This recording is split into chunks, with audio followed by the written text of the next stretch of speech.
شلونكم شباب؟ هاي سيارتي العراقية حاليا موجودة باسطنبول. راح اشرح لكم واسوي لكم فيديو شلون قدرت اجيب السيارة العراقية لاسطنبول. اي شباب، فخلي اكمل لكم انه انا شلون قدرت اجيب هاي سيارتي. شلون قدرت ادخلها هواية. ذاك اليوم نشرت احد الجروبات، او مو نشرت، شفت واحد ناشر ورديت على تعليقه، شطيت التفاصيل ولكن مو كل التفاصيل. فدخلوا لي هوايه، تعرفون بها هي امور هوايه وبها شغلات هوايه. حتى تقدر تجيب سيارتك تدخلها لتركيا، او حتى اعتقد النظام لكل الدول. يعني انت اذا تريد مثلا على سبيل المثال تريد تدخلها لتركيا او تدخلها لسوريا او للسعوديه، فاعتقد نفس الاجراءات. على العموم راح اسولف لكم طبعا اجراءات كلش سهله وحلوه وممتعه. راح اسولف لكم تجربتي شلون انا تونست بالجايه، طبعا وبدون تكاليف. ما تصرف دولار واحد، ما تصرف. اكو رسوم مال ترجمه فقط. هسه راح اسولف لكم اياها وابلش لكم بيها خطوه بخطوه. طبعا انا اول ما صارت فكره عندي سالت هواي ناس وتحريت يعني اكو اجوبه متناقضه، وانما هي مو متناقضه، وانما النظام الداخلي متغير ومو ثابت. ولكن اكو اساسيات او جزئيات لازم انتم تعرفوها. شلون؟ مثلا انت يحتاج لك دفتر خروجيه تسويه اذا سيارتك بغداد او محافظات، اعتقد تسويه من ابو غريب، مو اعتقد، متاكد. اذا سيارتك اربيل تسويه من اربيل، واذا سليمانيه من سليمانيه. الارقام الوسط، شمال، الغرب والجنوب تقدر تسويها من ابو غريب. اجراءات ما تطول، ولكن اكو شغلات ما حبيتها داخل الدائره مال ابو غريب، مو مال احكي لكم عليها هنا بالتليفون، لكن هي اجراءات سهله. تصرف تقريبا ما يقارب 250 ألف دينار عراقي حتى تسوي دفتر خروجية. بالفترة الأخيرة أعتقد اللي لغى دفتر خروجي قمت أسويه من الحدود، بس على العموم أنت هيك سوي إذا أردت تسافر لغير دولة. أول شغلة سويت دفتر خروجية، السيارة هي كانت باسمي، وطبعا لحد الآن صار لي سنتين أني أسوق بتركيا، أسوق على الإجازة السوق العراقية والسنوية العراقية أمشي بيها، والجواز مالتي العراقي. السيارة مالتي بالضبط صار لها سنة وعشرة أشهر. شلون دخلت بيها؟ سويت دفتر خروجية، دزيت الأصدقاء اللي هنا. طبعا أنا عايش بتركيا قبل لا إنه أنا أجيب سيارة عراقية. طبعا هاي السيارة الكامارو هنا العراقية بتركيا فد شي غريب بصراحة، يعني شي كلش حلو، روعة. جميل جدا. ماكو سيارات مثل سيارتي. يعني المنطقة اللي يعني اكو سيارات ولكن اجنبية تركيا اكو قليل جدا. يعني المنطقة اللي انا قاعد منطقة اسمها كوچوك چekmece، انا الوحيدة سيارتي كاميرا موجودة بالمنطقة. فشي حلو، شي غريب، شي جديد عندهم. هم يحبون خاصة الاطفال، انا نفوت بالشارع الاطفال يصفقون يحبون هيك سيارات رياضية، فانت تجي تونس انت وعائلتك. طبعا انا جيت انا وعائلتي بالسيارة، فموضوع جميل جدا وما راح تواجه صعوبة. كل ما هنالك انه انت لازم تعرف تستخدم الخارطة، وهذا موضوع كلش سهل. يعني حتى اللي ما يعرف يستخدم الخارطة يتعلم باليوتيوب، يتعلم شلون يستخدم الخارطة، يتعب له في ساعتين 3 ساعات، حتى بالتالي تسهل عليه عملية الدخول الى الاراضي التركية. بعد ما انت تسوي دفتر خروجية، دفتر الخروجية ما يطول 3 ايام الى يومين تقريبا ويطلع لك دفتر الخروجية.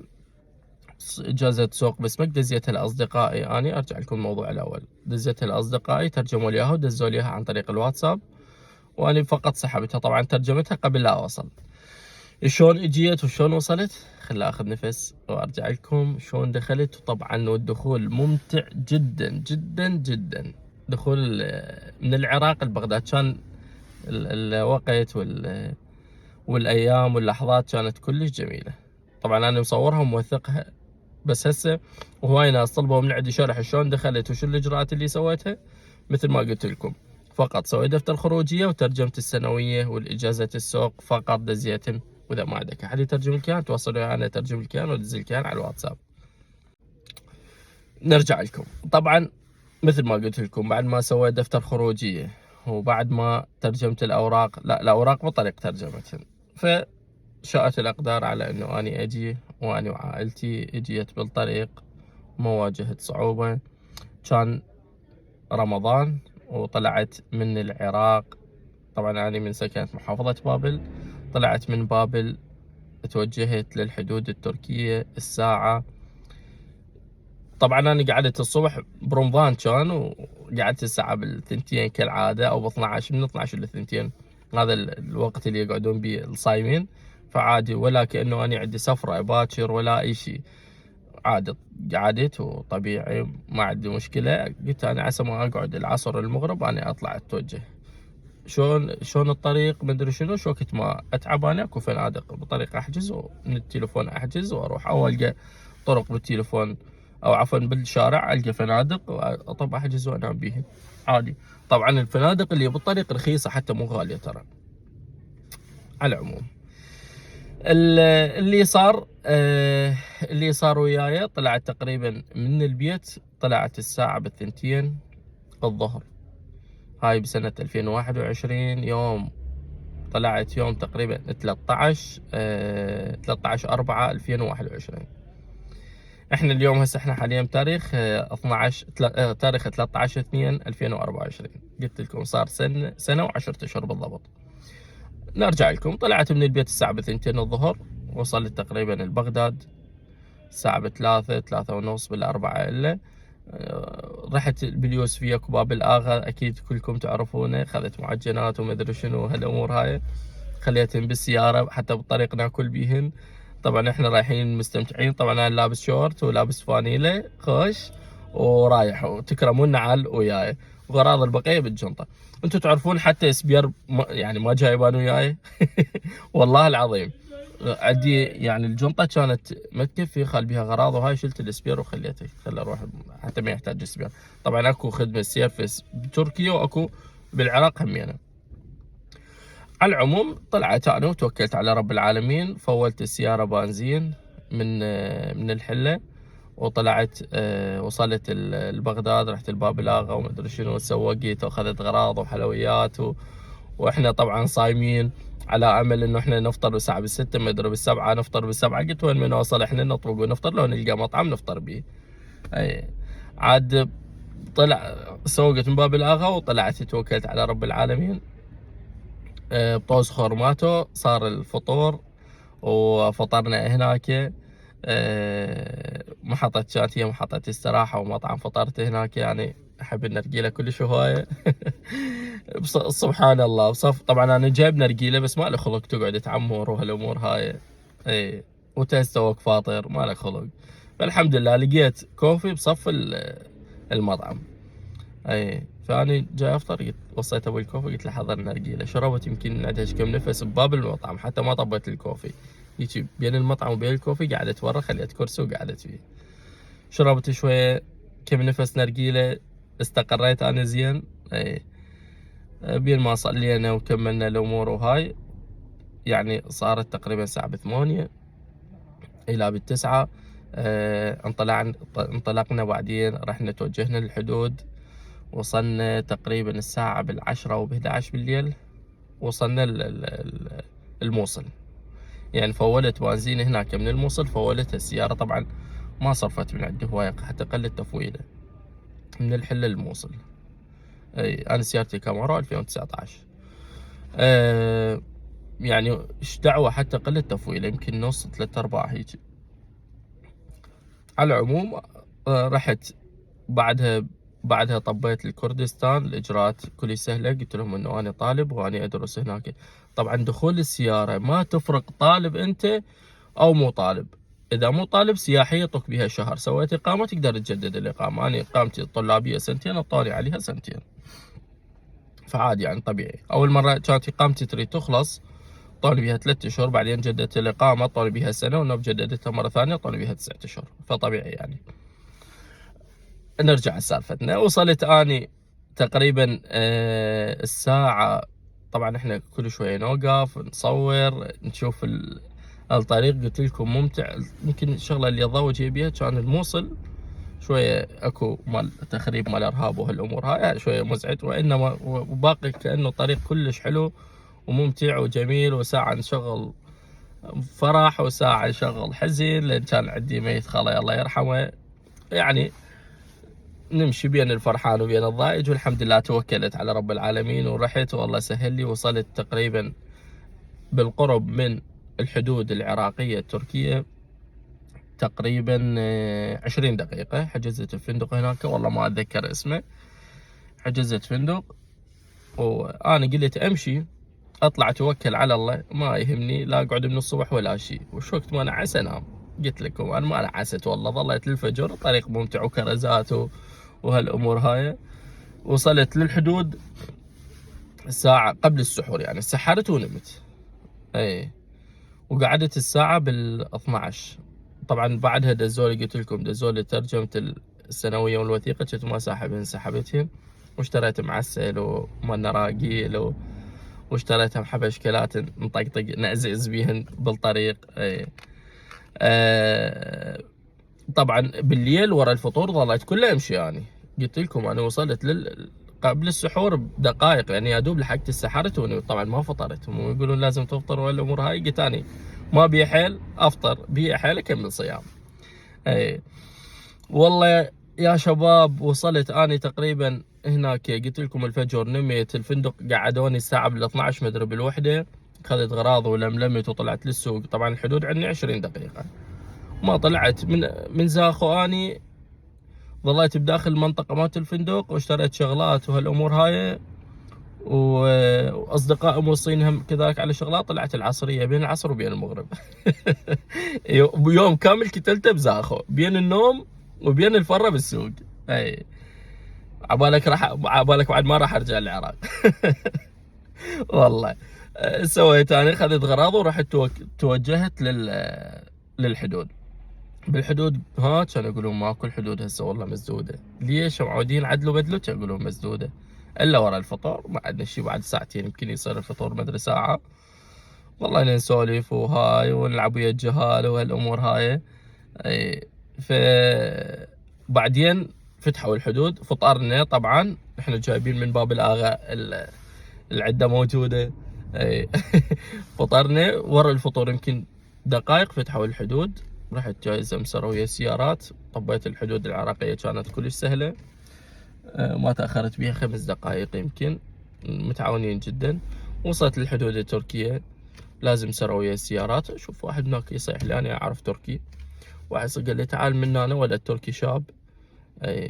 صاحني قال لي ها. قلت له أريد أدخل أريد أطب. كان يقول لي انت ليش لازم مسرة؟ تعال من هنا ما لك علاقه، روح اطبق هناك. رحت طبقت هناك. قال لي جيب اوراقك. انا اوراق مصفطهن ومحضرهن. اعطيت اياه. اي كان قال لي روح هناك بس خلي يختموا لك ويصورونك. شايفين الدخول لازم ختم وتصوير. ختمت وصورت هناك السياره انا طاوقها. جاب لي الاوراق قال لي اعطيني $200. قلت له $200 شنو؟ انا طالب هنا ايش دعوه؟ جيبها من هنا ردها من هنا ود اللي في جيب اللي ما اعطيته يمكن $20-30. قال انا كملت لك اياها. قلت له العدو بعدين وين اروح؟ كان يقول لي روح يسرى والنوب يمنه. قلت له يا رحم الله والديك، ما اعطيته هيك مبلغ والله بسيط حتى مو غالي.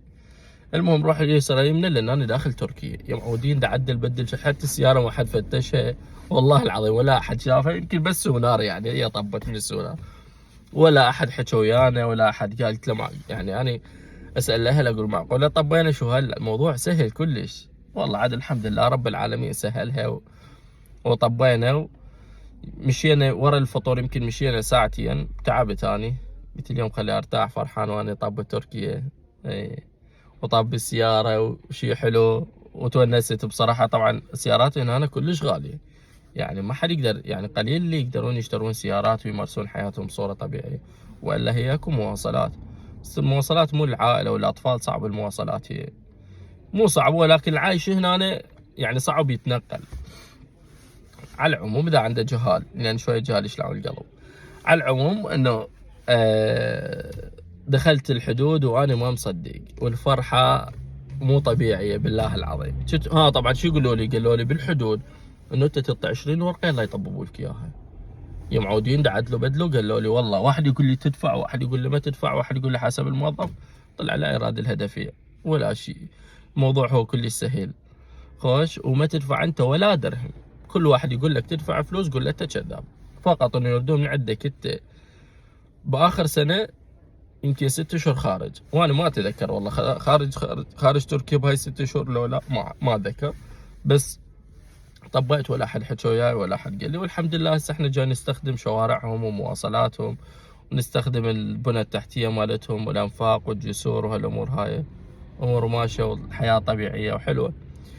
فقلت لكم نرجع لكم حتى ما أطول عليكم وحتى نقسم الموضوع. طولت. بعد ما انه انا دخلت القبرص شنو عفوا تركيا، بالي بدي اسافر القبرص، بالي قبرص هنا أنا. بعد ما دخلت تركيا قلت لكم بتت ومشيت ساعتين ونمت. قعدت الصبح، طبعا اكو مكان اوتوبارك، اكو جراج وكل شيء موجود. اوتوبارك يعني جراج، والفندق موجود، فندق وفندق رخيص. اي بعدها رحت توكلت. يمكن اليوم الثاني طلعت عادي هم الساعة 12 تقريبا، وهم صايم وما فطرت والله. يعني وصلت هناك تسحرت وهالامور هاي. بأدرنا يمكن بأدرنا. وثاني يوم الصبح طلعت هم الساعة 12. وصلت باليوم الثالث، وصلت لأنقرة. اي فطرت بالطريق وكملت. وصلت الأنقرة. أنقرة تبعد، أنا ساكن باسطنبول، تبعد عن اسطنبول 5 ساعات. والله بالليل وصلت الأنقرة همينة قبل السحور، تسحرت ومدري شنو أكلت. طبعا فطرت أنا بالطريق ومشيت. طبعا استراحات كل ساعتين 3 ساعات، أو مرات كل ساعة نص ساعة أطبق عادي. بأنقرة أكلت ومدري شنو، فطرنا وهاي بتنا بأنقرة. اي ثاني يوم همينة اليوم شنو اليوم؟ اليوم الرابع، مو ثاني يوم، اليوم الرابع. طلعنا من أنقرة كله على المرتاح. أنا شو وقت ما يعجبني أحجز فندق وأطب أنام بيه، ولا أتعب نفسي. طبعا نطبق بالمناطق، نصور، ناكل، نسولف. مثلا ما عجبني أطلع اليوم أسوق، مو اليوم كامل، هالصبحية الظهرية ما عجبني أطلع أسوق. نروح بالمنطقة هاي مثلا أي محافظة، نشوف يمنا خارطة ونشوف أي مكان حلو نروح نصور بيه، ونروح نقعد ونسولف ونلعب وهالأمور هاي. بعد أنقرة طلعت أنا، وصلت تقريبا اليوم الرابع. أنا وصلت بيه لإسطنبول الساعة 7 وشوية تقريبا. وصلت ويا الفطور، يعني والله العظيم أنا بالمنطقة مالتنا وصلت لإسطنبول ويا الفطور. بس ما نروح بعد فندق، وصلنا البيت وكل ما مسوين. قبل لا أوصل خابرت المطعم قبل نص ساعة، قلت له حضر لي فطور. وصيته هيك وهيك أريد، بحيث أول ما وصلت البيت لقيت وصلت يمه بالبيت وابو الدليفري، اثنيناتنا وصلنا سويه. هاي كان اخر يوم دخلنا بيه لتركيا. وهاي من قبل 2 لحد هذا اليوم انا امارس حياتي، لا ادفع لا ضرائب اي شيء. بس انا بخاف اعم على نفسي، يعني ما عندنا لا ضرائب، احنا السياره اجنبيه، لا مخالفات. لا تامين صحي. تامين صحي سوى هذا التامين العادي يمكن $100 بالسنه. اي يعني الامور ماشيه طبيعيه. وانا انصح اي واحد يجيب سياره، بس انا خايف عليكم من الطريق. دير بالكم من الطريق، وان شاء الله يا ربي تجون رحله وسفره سعيده. واتمنى لكم انا يا رب كل التوفيق. واي سؤال عندكم او اي استفسار عندكم انا حاضر. طبعا بعد السنتين ما لك حق تبقيها، وانا ما اعرف ابقيها او لا. انا بقالي اقل 2 وتنتهي الاقامه مالت السياره. يقولون اكو قانون جديد يسوها 3 سنوات. انا اوافيكم بالاخبار، ولا تنسون اي شيء تحتاجون. أنا أخوكم وصديقكم، وأتمنى لكم كل التوفيق. وإن شاء الله تجون أنتم وعوائلكم وأهلكم وتستمتعون بالرحلة الجميلة. ولكن أنا أنصحكم نصيحة أخوية، إنه أنت أهم شيء دير بالك من السرعة. لا تمشي أبد سريع، والله العظيم.